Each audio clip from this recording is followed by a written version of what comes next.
Carrie Bradshaw is standing at the edge of a moment that could change everything, but is she about to step forward or turn back? One episode before the end of, and just like that, season 3. Emotions are running high, friendships are under strain, and love stories are either blooming or breaking apart. This isn't just another episode, this is the calm before the storm. And the choices made here will ripple straight into the finale. Carrie's writing a new ending, but is it for her? Book or her life? Miranda's playing with family fireworks just in time for Thanksgiving. Sema's finally feeling something real, and Charlotte is watching her picture-perfect plans shift in ways she never expected. Every conversation, every awkward dinner, and every stolen glance in this episode is a signpost pointing to what's coming, and it's either going to be beautiful, heartbreaking, or both. Let's break it down. Carrie's journey this week is heavy with nostalgia and uncertainty, and it's written all over her face as she walks the Upper East Side with a pie box in hand. A casual errand becomes a collision with the past when she runs in to let the jewelry designer who, years ago, claimed Carrie's old Sex and the City apartment. Let isn't just making small talk, she invites Carrie to a pre-Thanksgiving gathering at the very space Carrie once called home. It's a harmless invite on the surface, but for Carrie, it's a temptation laced with risk. She's already been feeling the weight of her massive Gramercy house. A home she bought for a future with Aiden, a future that crumbled when trust couldn't hold them together. The walls echo now, not with shared laughter, but with silence. Even Duncan, her neighbor and fleeting romantic distraction, has vanished to London, leaving his basement unit cold and empty. Sema keeps nudging her to buy it, flip it, make a profit. But Carrie's not thinking about money. She's stuck between what she lost and what she might still find. On top of all that, there's her novel, a piece of work so personal that changing it feels like tearing out a part of herself. The publisher adores it, calling it fantastic, but wants a happier ending than Carrie has given. Her current closing scene, a woman sitting alone in her garden after her lover dies, is too much of a romantic tragedy for them. They want hope. They want light. They want a man to walk in and save her. And Carrie bristles. Is a woman. Alone, really such a sad thing. Is solitude automatically a tragedy? She vents to Miranda and Charlotte, and there's fire in her voice when she says she won't be boxed into the sad single woman stereotype. But as much as she fights it, loneliness has been seeping in. When she does go to Let's Party, it's a shock. The apartment that once held her laughter, her heartbreak, her entire identity, it's been carved up, cut down by a flex wall to make space for roommates. The magic is gone. The place she romanticized has moved on without her. Oblivious to the sting her words might carry, asks if Carrie's scared of living alone. And strangely, it doesn't wound her. It sparks something. She leaves the party knowing she's outgrown that space, maybe even that version of herself. That night, she changes her book's ending not with a grand love story, but with a gentle opening. The woman is invited to a party by a handsome widower, and she says yes. Is this a sign Carrie is ready to let love back in? Or just a way to give her publisher what they want? Either way, it's the first time in a long time she's written yes into her own life, and the timing is too perfect to ignore. Sema. Patel's arc in this episode feels like a quiet victory for a character who's spent most of the series bouncing between situationships and emotional dead ends. From the moment she steps on screen, there's a confidence about her that says she's finally found someone who makes sense. And that someone is Adam. Their relationship has been building in the background, but here, it takes a leap. We're not talking casual flirtation anymore. This is real intimacy. We see it in the way they talk, the way they move around each other. And yes, in that steamy post-shower moment where everything about Sema's usual guard drops, Adam is different. Not just attentive, but intentional. He invites her to Thanksgiving. But not just any Thanksgiving, his family's Thanksgiving, complete with his vegan, gluten-free sister who is apparently a force to be reckoned with. For anyone else, this might feel like a quirky detail, but for Sema, it's a signal. Meeting family means stepping into a deeper commitment. And for someone who's always been fiercely independent, that can be terrifying. And then Adam drops it, I love you. No games, no hesitation.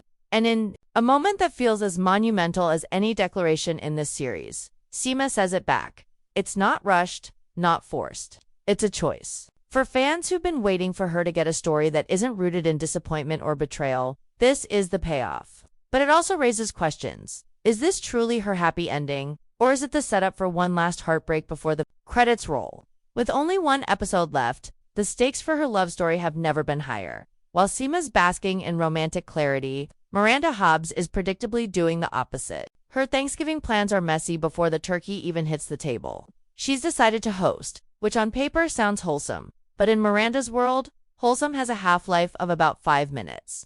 Without warning Brady, she invites Mia, his ex, the mother of his child.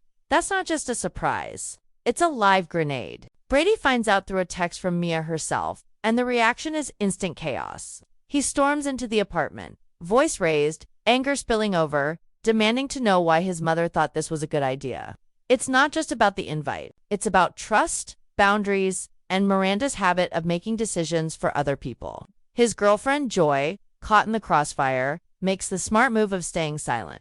But her quiet detachment only highlights how much of this is a Miranda problem. For Brady, it feels like his life is being orchestrated without his consent. For Miranda, it's a misguided attempt to keep some version of family intact. And for viewers, it's the perfect setup for a holiday disaster. The tension is palpable, and with the finale looming, you can almost see the scene where this dinner explodes into shouting matches and slammed doors. Charlotte, meanwhile, is wrestling with a different kind of discomfort. Her child, Rock, is starring in the school's production of thoroughly modern Millie, taking on the role of Millie herself. Flapper dress, makeup, the whole look. When Charlotte sees Rock in costume, her instinct is pure pride. She calls them so pretty.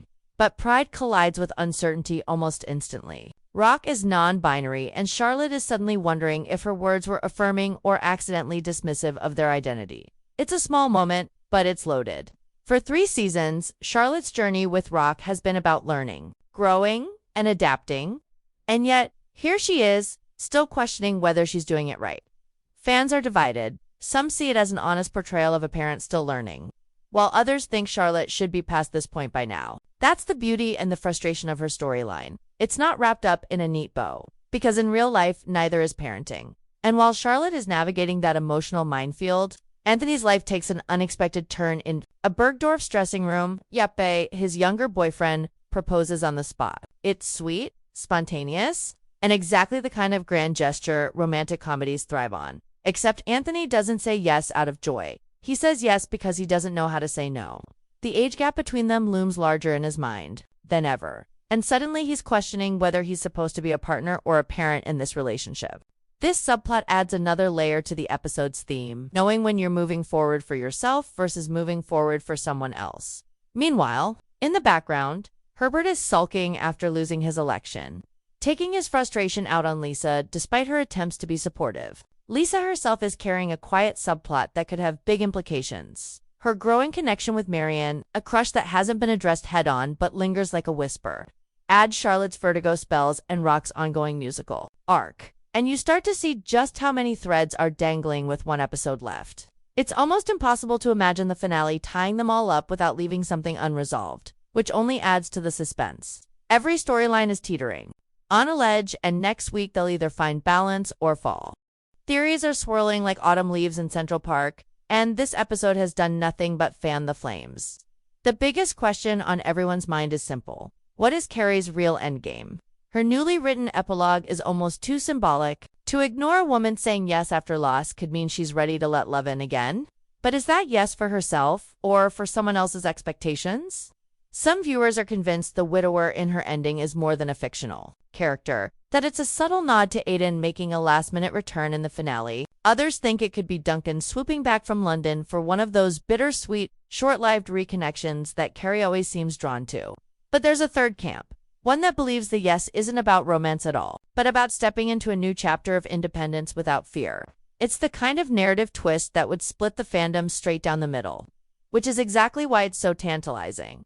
And then there's Miranda's ticking time bomb of a Thanksgiving dinner. It's not just about whether Mia shows up or how Brady reacts. It's about what this dinner represents for Miranda's arc. She's been redefining herself since the revival began, from her career shifts to her love life with Che. And while some of those choices have been empowering, others have felt like derailments. This dinner could be a microcosm of all of it. Her desire to hold on to a version of family life, clashing with the reality of how people grow apart. The potential for a complete meltdown is almost certain. But the question is whether that meltdown will fracture her bond with Brady or finally push them into a new, healthier dynamic.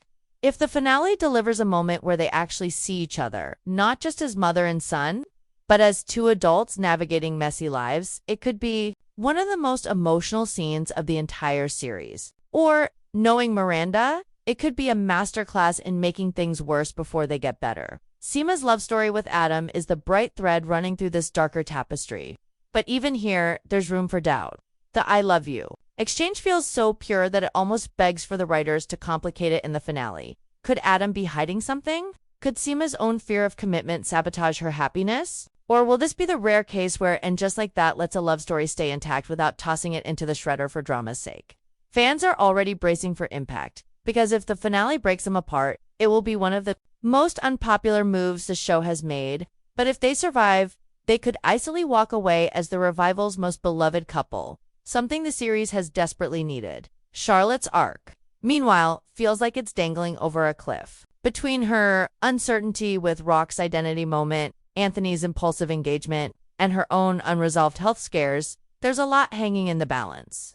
The finale could use her as an emotional anchor, grounding the chaos of the other storylines with a resolution that's heartfelt and affirming, or it could throw her into another round of misunderstandings and emotional slip-ups, which might frustrate viewers who've been hoping for her to solidify her growth. The tension in Charlotte's world isn't explosive like Miranda's or romantic like Sema's. It's quieter, but no less important. It's the kind of tension that sits with you, because it's rooted in the small, everyday uncertainties that don't have neat answers. Even the secondary plots, Herbert's bitterness after his election loss, Lisa's unspoken attraction to Marion, the question of whether Anthony will follow through with marrying Yeppe, all feed into the sense that the finale has too many plates spinning. This could be the writer's way of building a grand tapestry where every storyline gets a beat in the final episode. Or it could be a setup for the kind of unresolved endings that leave fans debating for months. Either way, the groundwork has been laid for a finale where no one comes out exactly the same as they went in. And that's the thrilling part, the uncertainty. We're heading into an ending where love could be rekindled or lost forever, where family ties could be mended or cut, and where one yes or no from a character could echo louder than any dramatic twist. The calm before the finale. Storm isn't calm at all, it's the quiet hum of everything about to break loose. Every sign in episode 11 points to a finale that won't play it safe. The pacing of this penultimate chapter is deliberate, almost surgical. Every scene feels like it's been placed not just to entertain, but to set emotional traps for the audience. Carrie's yes in her rewritten epilogue is the loudest of these traps. It's deceptively small, just a single word on a page, but it's loaded with possibilities. In this series, words have always been more than dialogue. They're a declaration of identity. In her Sex and the City days, Carrie used her writing to make sense of her life. But now, the writing is doing something more dangerous. It's pushing her toward choices she hasn't fully decided if she wants to make. The epilogue could be a green light for romance, or a clever way to reclaim hope without tying it to a man. The question is whether the finale will respect that nuance, or if it will shove her into a reunion, either with Aiden or some other safe option that undercuts her growth. That's the tightrope the show is walking, and one misstep could turn the finale into a crowd-splitter. Meanwhile, Miranda's storyline is basically a pressure cooker left on high heat. The invitation to Mia isn't just about Thanksgiving. It's about control, guilt, and the unspoken fear that she's losing her grip on the people she loves. Miranda has always been decisive, sometimes to a fault, and this season has shown how that decisiveness can backfire when it's fueled by anxiety rather than clarity. Brady's anger at her feels like years of frustration bubbling over, not just about this one dinner, but about every time she's made a call that affects him without asking. The potential fallout here is huge. If Mia shows up in the evening, collapses into chaos. The finale could use that moment as a brutal breaking point between mother and son. But there's another possibility. The blow-up could strip away the resentment and force a real, raw conversation they've been avoiding. Either outcome would give Miranda one of her most significant arcs in the revival, but the show has to decide, will she walk out of this as a woman who's learned to listen, or one who's still clinging to the idea that she knows best? The situation is a rare bright spot, but the finale is dangling a question mark over her happiness like a storm cloud. In the landscape of this series, happy relationships are almost always fragile. They either get tested to the breaking point or end abruptly. The I love you moment with Adam was sincere, but sincerity doesn't make you bulletproof in this universe. Fans have already started speculating about the ways it could unravel. Maybe Adam's family dinner turns into a disaster. Maybe an old flame of Sema's reappears. Maybe the pressure of moving too fast triggers her old instinct to run. On the other hand, the writers might finally give us something unexpected, a love story that survives.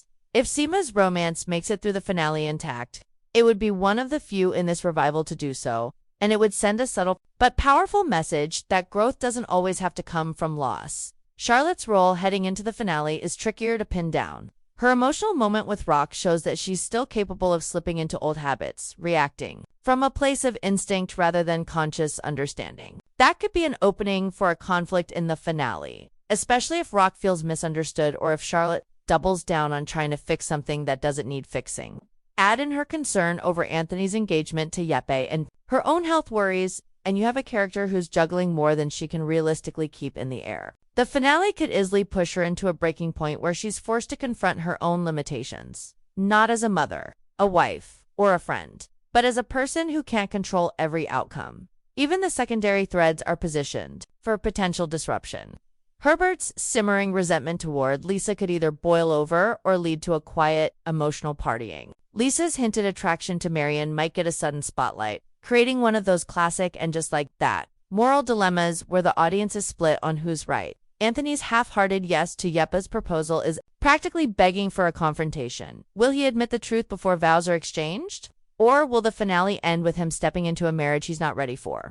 These aren't throwaway details. They're live wires waiting for someone to trip over them. What makes episode 11 so effective is that it doesn't resolve these tensions, it sharpens them. It's the narrative equivalent of a breath held just a second too long. And when the finale finally exhales, it could come out as a sigh of relief. Or a scream. The beauty and the danger is that the audience has no guarantee which one it will be. That's why this episode works so well as the calm before the storm, because it isn't really calm at all. It's a room full of people, smiling politely, each with their own secrets, regrets, and hopes, all waiting for the moment when everything they've been holding back finally comes spilling out. And next week, it will. The weight of episode 11 lingers because it's not just a setup for a finale, it's a mirror held up to every character, forcing them to see exactly where they stand before the storm hits. Carrie's yes hangs in the air like a promise. She's not entirely sure she wants to keep. It's not just a plot device. It's the most revealing choice she's made all season. In a series built on the idea that love and friendship are the core of a fulfilling life, Carrie's epilogue forces a bigger question. Can hope exist without romance? The finale's answer to that question will define her arc for the entire revival. If she ends alone but content, it's a victory for self-ownership. If she circles back to Aiden or another safe harbor, it could be read as comfort over growth. Either way, the moment is poised to be one of the most dissected in the show's history. And it's that uncertainty that makes it electric. Miranda's path is less about romance and more about control, or rather, losing it. She's been a fighter her whole life, in courtrooms, in friendships, in love. But now, her fiercest battles are happening at her own kitchen table. Brady's reaction to the MIA situation is more than teenage anger. It's a young man pushing back against the gravitational pull of a mother who still sees him as someone to protect rather than someone to respect. The finale could turn this into a screaming match that deepens the rift. Or, and this is the more compelling possibility, it could lead to a quiet, messy reconciliation. Not the kind with hugs and tears, but the kind where two people agree to try again, knowing they may never fully understand each other. That's a kind of emotional truth this series hasn't always been brave enough to lean into. But episode 11 suggests they might finally go there. Sema's story feels almost too perfect in this episode, which is why fans are holding their breath. The show has conditioned us to expect a blow just when things are looking up. But if the finale resists that instinct and lets her happiness stand, it could be the boldest twist of all. In a world where Carrie's relationships are defined by turbulence and Miranda's by conflict, Sema's could be defined by choice. The choice to love without the shadow of disaster.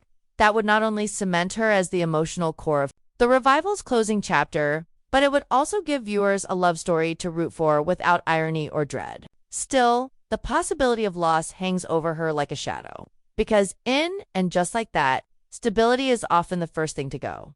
Charlotte's thread might not be the flashiest, but it's essential. She's the character who's always tried to hold the center, to make life beautiful and orderly for herself and everyone around her. But episode 11 hints that the finale might force her to loosen that grip. Whether it's a conversation with Rock that challenges her understanding of identity, a confrontation with Anthony over his rushed engagement, or a health scare that reminds her she's not invincible, Charlotte's likely to face a moment where she has to admit she can't control the ending. And that, for her, might be the hardest truth of all. Around them, the smaller storylines pulse with unresolved tension. Herbert's bitterness toward Lisa could reach a breaking point, or fizzle into a moment of vulnerability that reshapes their marriage.